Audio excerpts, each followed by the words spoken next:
And as governor, I have a responsibility to protect the people of Massachusetts. Today, I'm filing legislation to keep ICE out of our schools, daycares, other child care centers, churches, hospitals, health clinics, and our courthouses.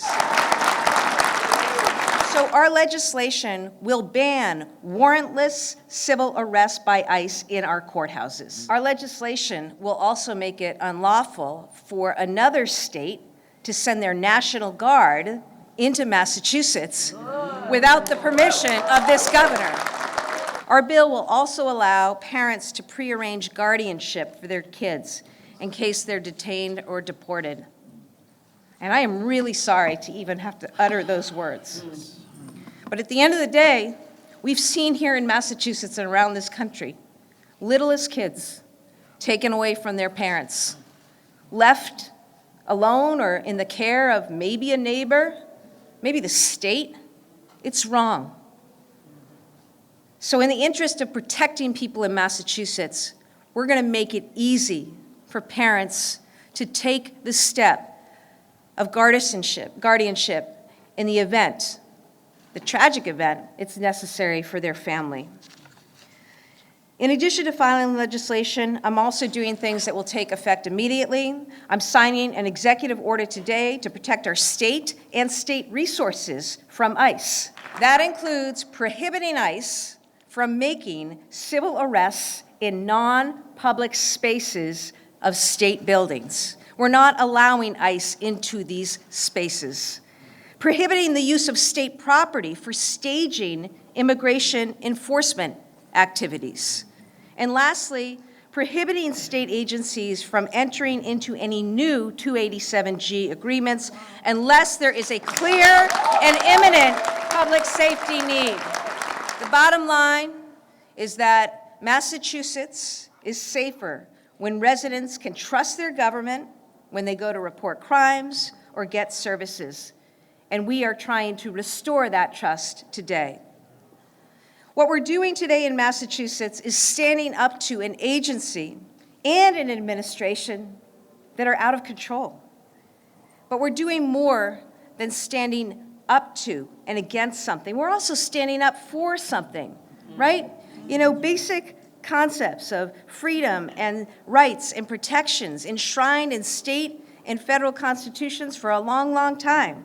We're standing up for our immigrant communities who are a part of the fabric of our communities and contribute so much to our culture, to our economy, to who we are.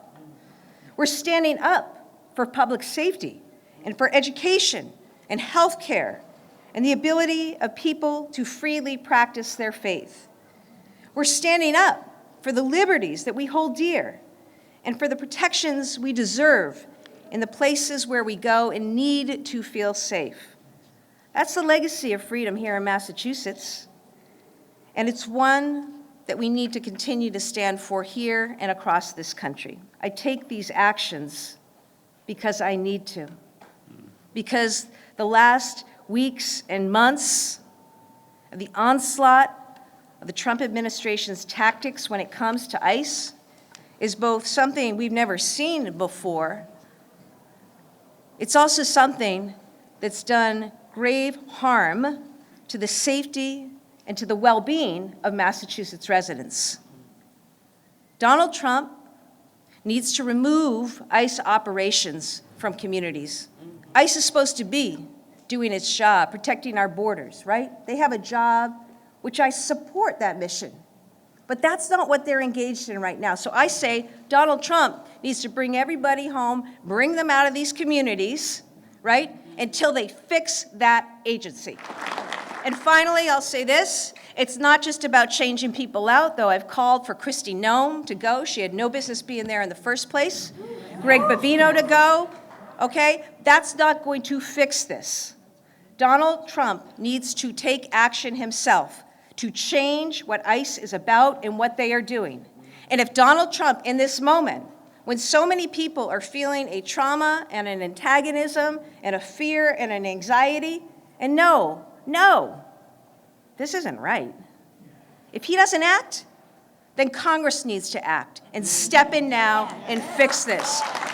And in the meantime, we're going to do all we can to protect the people of Massachusetts.